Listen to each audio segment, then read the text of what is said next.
Hey everybody, I just wanted to give us a chance to go through our last part, Crime, Media, and Movements Part 4. This is the part where we talk about policing.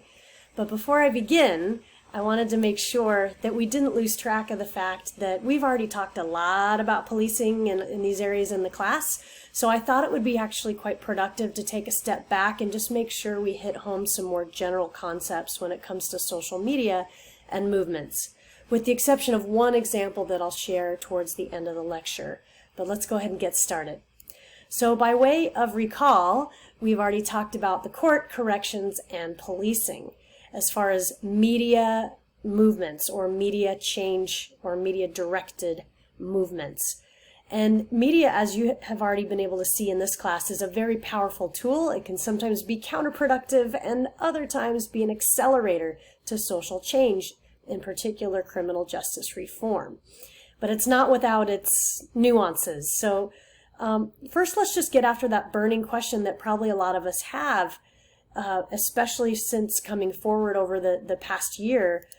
Is social media sharing useful? Does it actually do anything permanent in our lives? So there's kind of a phrase that's been buzzworthy in different circles. It's called slacktivism. And slacktivism is really kind of an offshoot of activism, where users circulate information and resources through likes, shares, and retweets. So it's kind of like, you're not getting in the game, but you're not standing on the sidelines either. You have some kind of active role, and although some people might categorize it as a slacker role, this is important to me, but not important enough to get off the couch, get out from my computer, and actually go to my governing bodies, go take to the streets, and so forth. But it does play a role, which is really interesting. So though it's been disregarded as non-committal, feel-good politics, there is some evidence that suggests that this form of activism can actually help. And this is when we go back into the sociology of things. So you may have heard of this before if you study things like network theory or attachment theory. So we call it the strength of weak ties. This is when information is most mobilizing when it's coming from acquaintances or a stranger with a common communal background, as opposed to a friend, family member, or loved one. So sometimes people we don't talk to a lot, suddenly these topics get on our radar, and it becomes powerful, and we get passionate. And suddenly we engage in a way with them that we might not even engage with our family. Sometimes our family can make some of these issues a little complex to talk about with our differing ideologies. But weak ties is kind of safe space for us to engage in these conversations. And in that safe space, we have what we call core and periphery groups. So in social protests, the core group are the users on the street, actively protesting and spreading their message, right? And then you have the periphery, the low commitment participants who are echoing and sharing that message through various social media. They work hand in hand, okay, so you need both of them. Social media can be seen as a tool which works by capitalizing on real life or offline networks that are already mobilizing and has played a key role in amplifying their respective messages. But let's just bring it back to criminal justice for a second. So when we think about it, between Rodney King and Philando Castile or Mike Brown or Trayvon Martin, and we could go on and say so many people that have experienced police violence, police shootings were still occurring over the past several decades. In fact, there's evidence that there really haven't been large changes in police brutality over time, and it's just that it's finally getting some attention and taking center stage at a time where people can focus on it because it's kind of hard not to. So social media drives this change. People can hear about something and not think about it, but seeing images on social media and having some of these images go viral and having the press play a huge role in the circulation and dissemination of it, as well as our weak ties in our social networks, it's really, really hard to ignore it. It's hard to say that these things aren't happening or that these things are not a problem. The more detailed dialogue gets a lot more complex, but again, we have to admit it is very difficult to ignore a repeated crisis over time, and sometimes it's the context that lets something land. So this is the specific example I promised you and kind of a typical reporting that you would see of it. So here we have a black woman who was killed in her home by Texas police.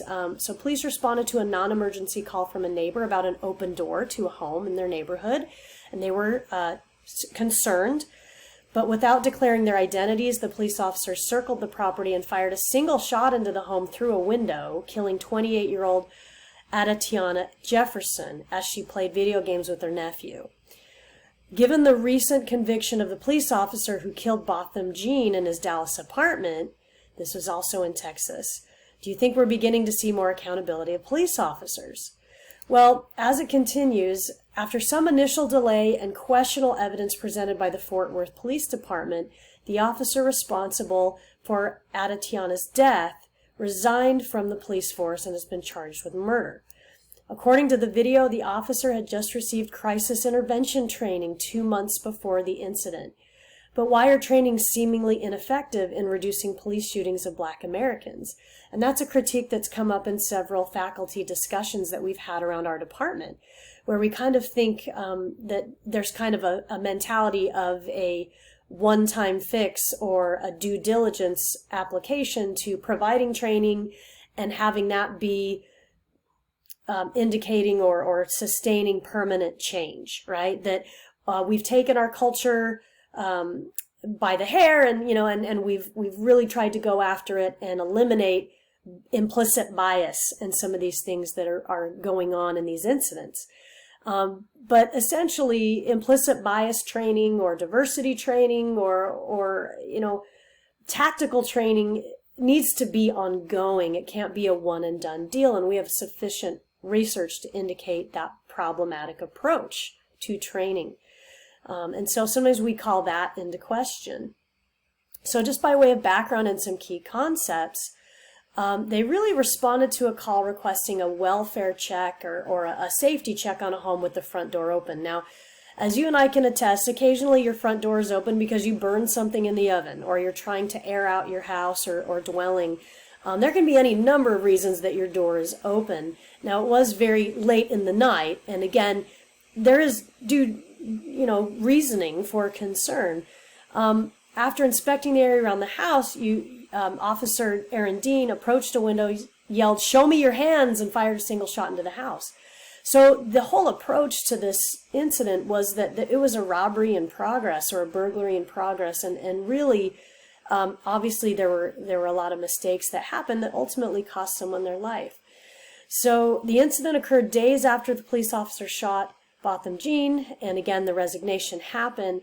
Vigils were held for Adatiana over the weekend, and protests were sparked after they claimed there was a gun in the house where she was playing video games with her nephew at the time of her death.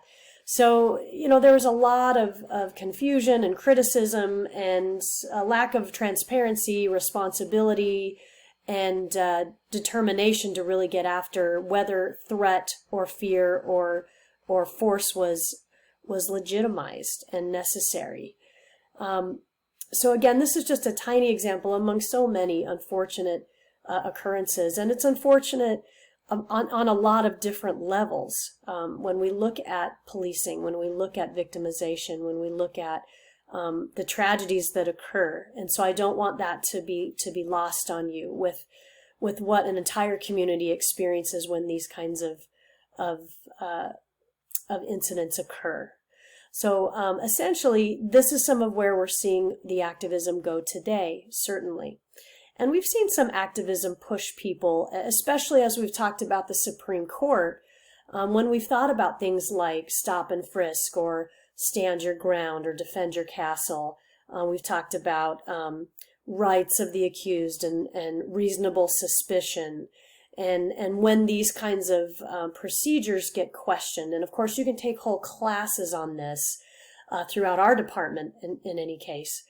But we've already mentioned the Supreme Court does become a source where activists will focus on more permanent reforms. But let me just wrap up with this idea. So when we talk about social media or the presence of any media, whether it's news coverage or a documentary that follows or anything like that, it really needs more sustained action. It is simply a starting point. So generally, once there is awareness, then you have to go and actually push your politicians or your stakeholders or your claims makers to actually go and do something about it. Something permanent, something lasting, and something broad and widespread. So our ability to do all of this, raise our voices, organize and activate, share information, demand social and legislative change, especially at the local level, is really crucial to creating and sustaining a movement, provided that we have the physical and virtual space to do that. So I just want to conclude with an invitation to remain open to a lot of different points of view, especially in the ongoing conversations that we have regarding police movements, correctional movements, and court movements that demand change and reform. Because as soon as you've closed off your ears and your mind to the other side, I think you've lost half the argument, because you don't really understand that place that the other party is coming from. And so I invite us to have civil discourse and civil discussion as we move forward in this critical period of time. Thank you, and I appreciate all the many ways that you've helped improve me as a teacher, and how I've really appreciated contributing to your learning on this topic. Bye-bye.